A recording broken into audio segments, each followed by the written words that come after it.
Galit ngayon si McCoy De Leon kay Joshua Garcia, kung saan ay may nag-report sa kanya na ang kanyang girlfriend na si Elise Hoson at Joshua Garcia ay nakitang nag-something sa loob ng ballroom.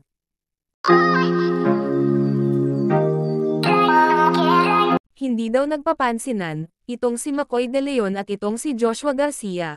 Galit daw kasi umano itong si McCoy kay Joshua, kung saan ay may nakakita kay Elise Hoson at Joshua na may ginagawang something sa loob ng ballroom. Ito ay naganap noong Star Magical Christmas 2024, bago lang ito naganap, sabi pa ng isang source, talagang hindi daw siya makapaniwala na ginawa ito ni Elise Hoson at Joshua Garcia sa ballroom, bakit hindi daw pumunta sa isang private na lugar kung saan ay walang makakita, at kung totoo man daw ito bakit hindi ginawa sa private room bakit sa ballroom pa ginawa.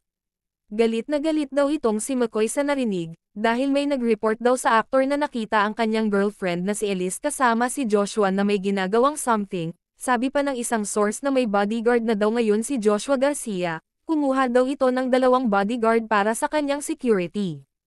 Dagdag pa niya, hindi rin naman daw alam ng nagkwento sa kanya kung saan dumiretso sina Elise at Joshua pagkatapos. Ang kaso eto na. Yung pangyayaring yun, nakarating daw kay McCoy De Leon, ang jowa ni Elise. Sabi pa, kahit saan daw magpunta itong si Joshua Garcia ngayon, ay talagang may kasama na daw itong bodyguard. Sa ngayon ay busy si McCoy sa kanyang taping kung saan ay kasama siya sa teleseryeng Batang Quiapo. Sa hindi nakakaalam, si McCoy at Elise ay nagsasama na ngayon at meron silang isang anak na babae.